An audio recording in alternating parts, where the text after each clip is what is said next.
this is where we at. Hip hop. This is where we at. New York. This is where we at. The birthplace of hip hop. This is where we at. This is where we at right now. You know what I'm saying? That y'all take a genre of music like drill music from Chicago. You know what I'm saying? And you bring it to the Bronx and Brooklyn. And now the same things that's going on in Chicago is going on in the Bronx and Brooklyn. Where these kids are murdering each other and then getting on a song and rapping about it and dissing dead ops.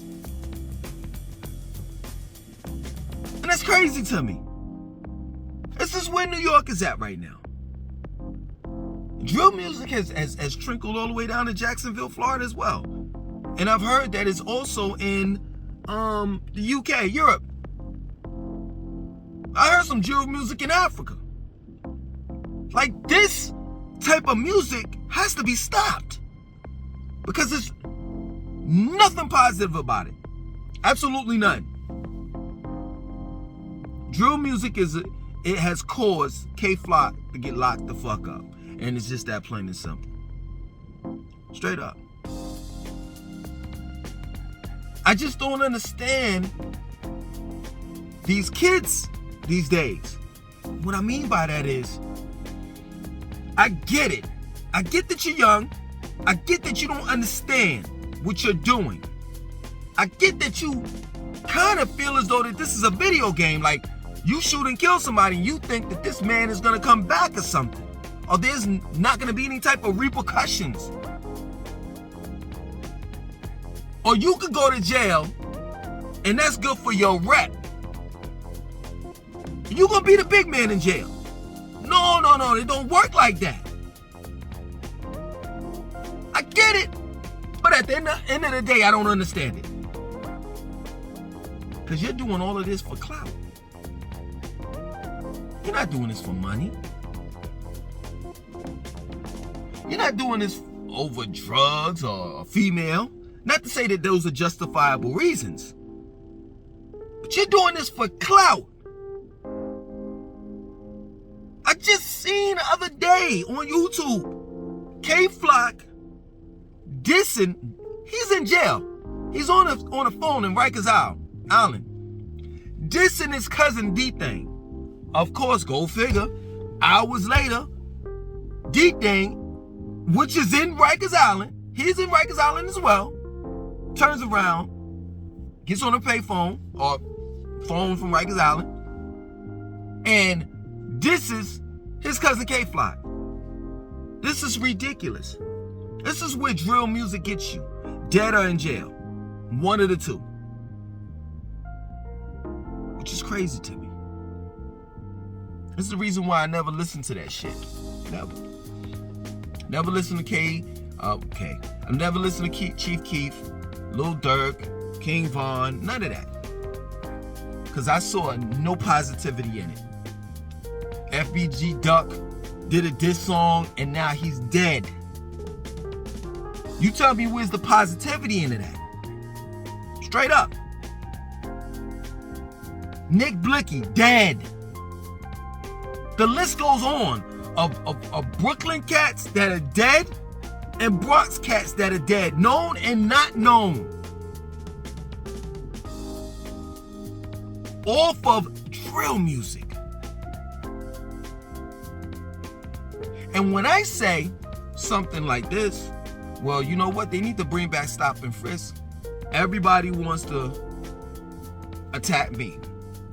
But what's the solution? K-Flock had a problem with a kid that was coming out of the barbershop. It appeared to me that the kid was reaching for something out of his jacket. I don't know whether it was a gun or not. And K-Flock pulled out, allegedly, we don't know this for a fact, allegedly pulled out a firearm and shot and killed that kid. Now, if it was in self-defense, hey, it's only right. But see, the problem is, K-Flock, is that you're not in the southern states. So you can't say it was self-defense. New York doesn't have you can't claim self-defense. They have real strict gun laws in New York. Well, if you did that down south, you could have got away with it. Having a gun on you or a firearm that you purchased legally would have been legal. Now, if you had your CCW, you could have actually concealed that firearm. But if you didn't, you could have wore it on the side of your hip. And if you had a problem with that man, and that man appeared to pose a threat towards you, you could have stand your ground and did what you did, allegedly, and got away with it. Went to court, claimed self-defense, walked back out. Well, it wouldn't have been that simple, but you understand where I'm coming from. But not in New York. Not in New York. You already facing 2 gun charges. Now you allegedly have a 3rd gun charge, and a murder charge. And your cousin has a gun charge as well. And I see that y'all are young, because y'all don't see just how much trouble you all are in. And you taking this as a joke. The reason why I know you're taking this as a joke is because you're spending more of your time dissing your cousin that's already in Rikers Island than really focusing on your court case. That big ass brick wall that you have ahead of you. And it's crazy because these kids are being misguided. You understand? I wish that I was in the rap industry, so I can be that one beacon of light, that one person that has that beacon of light to direct these kids the right way. But oh no, you got people like, and there's no disrespect, you got people like Jim Jones that still want to be gangsters, still want to be blood, still want to be out in those streets, talking that talk, damn near a senior citizen. Grade the fuck up. Which bugs me out. Look at the type of role model this man is. And I don't mean no disrespect at all. It's just the truth.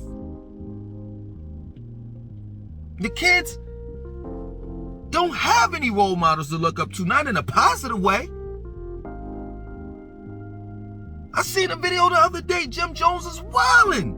This man is damn near 50 years old, and the video's called We're Setting Trends or something like that. Jim Jones featuring Amigos. If you don't believe me, what I'm about to say, go look at the video.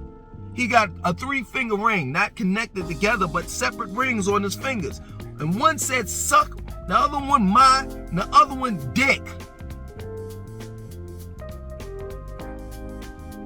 And it's crazy to me.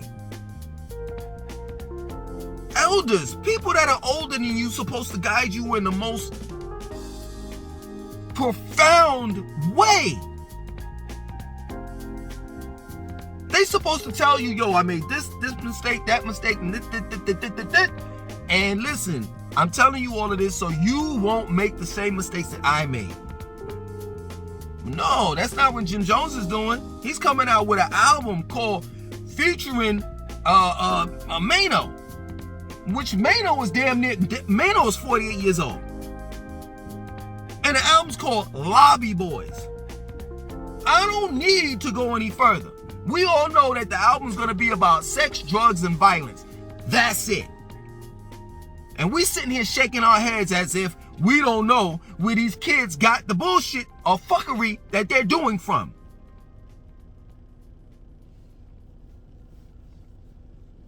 And that's crazy to me. The elders are wilding out. The old heads are acting like they're young.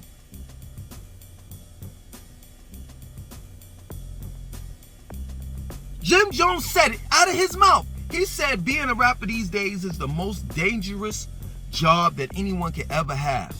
If that's the case, why do you keep on rapping about sex, drugs, and violence? Why don't you rap about something positive? Or why don't you mentor these young rappers? Maybe you could have, I'm just saying maybe, if you had talked to Jay Flock. I knew about him. And I don't hardly be into the rap world like that. So I know Jim Jones and the likes. The other old head rappers, I know they knew about him. Why you didn't pull that man to the side, that young man to the side, and say, hey, listen, I know in the direction that you're going, and you need to do blah, blah, blah, blah, blah, blah, blah, blah, blah, blah, blah. Nah, you ain't gonna do that. What you wanna do is and I'm not saying Jim Jones specifically, in specific, but what these old heads that still wanna be gangster rappers wanna do is take the crown from these young kids. That's what it is. It ain't no love. Is hate, because they not at the top anymore. Yo, the 90s is over. The early 2000s is over. Period. And it's a shame. And damn near, you should be embarrassed. I'm talking about these old school wannabe gangster rappers. You should be embarrassed that you have to make an album talking about the same bullshit that you was talking about 20 years ago. That goes to show that your mind, you're not intelligent enough to move on to something else. I don't ever want to be in a position where I'm senior citizen status and I'm rapping about some shit that happened 30 years ago. I'm so far away from the hood till it's ridiculous. I'm rapping about some shit like, yo, let's be real. Like, Jay-Z came from Marcy Projects. Nas came from Queensbridge. 50 Cent came from the hood. And all of these rappers, you know what I'm saying? I could talk about where they came from. You know what I mean? They came from a humble background. You know what I'm saying? Either they came from the projects, the hood, or whatever have you. But these niggas is damn near 50, 60 years old. Seriously. So we talking like, if Nas want to talk about there's no disrespect to any of these people. I don't want the smoke, the heat, or whatever. I'm not trying to bring out my blickies. I don't want no war. But I'm just telling you the truth. If any of these old head rappers are rapping about some shit that they did or whatever in the hood, you talking about 20, 30 years ago. What the fuck are y'all doing now? Y'all probably got little toy poodles and shit walking them outside with some flip-flops on. And it's crazy. It's crazy that we allow our old head rappers to get away with that bullshit.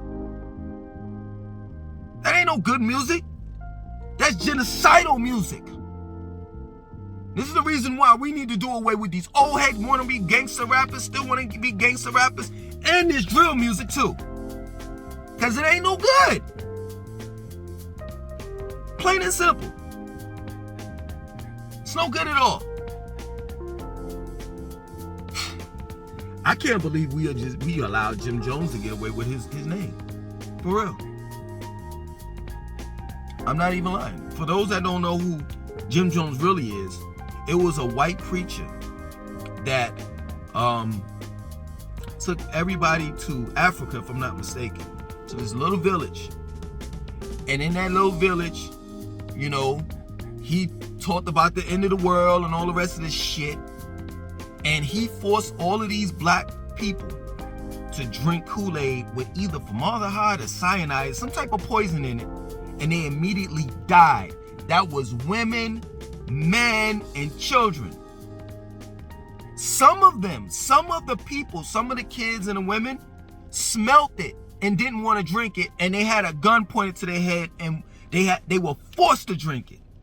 This is where Jim Jones got his name from.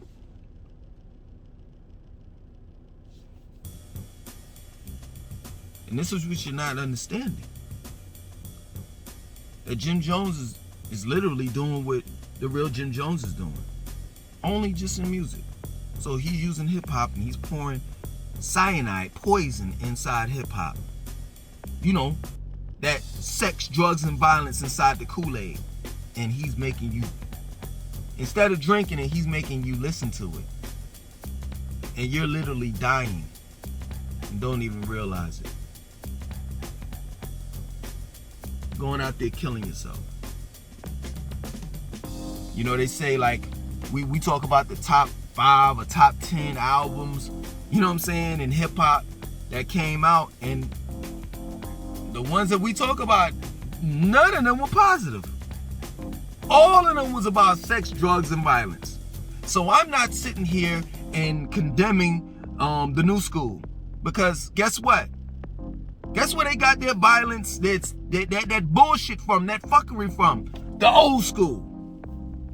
And proof is in the pudding till this day. You still got old motherfuckers that's rhyming, grayed the fuck up, gray hair, that's still rhyming that bullshit. That shit is crazy to me.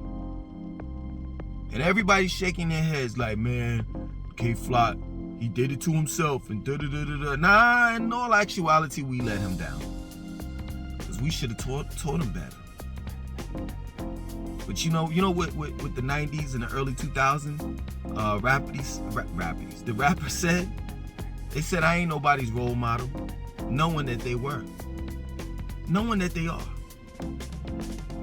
Now, there's a lot of fans out there that literally take their rappers and entertainers as a whole serious. And anything that their rappers say, you know, or do, they'll do. The fans will do. That's how much power these rappers have. And they know they have that type of power.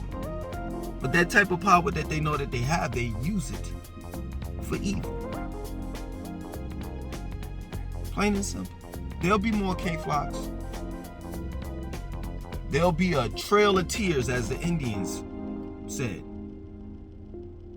And if y'all don't know what that means, there'll be more dead fucking bodies. These kids are wilding. They wilding out.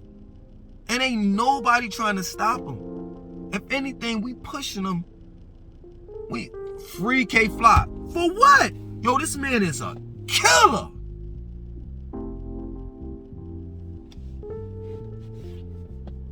And he don't even know why.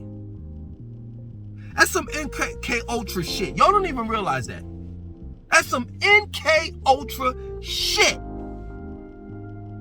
When these kids are listening to this fucking murder, death, kill music, and after they listen to it, they go out there and kill motherfuckers.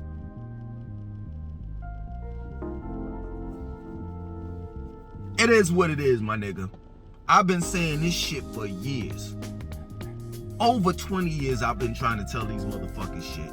And ain't nobody listening to me, because everybody think, oh, man, that nigga, he on that conscious shit. That's what they used to say in the streets, man. That nigga on that conscious shit. I ain't trying to hear that. Yeah, that's the reason why your punk ass is fucking in jail. And I'm not talking about K-Flock. I'm just talking about motherfuckers that just are hard-headed. That don't want to listen, don't want to do right. Because at the end of the day, to be totally honest with you, regardless of whatever you face up against, you have a fucking choice. And if you fuck your life up, you ain't got nobody to blame but your fucking self. The end.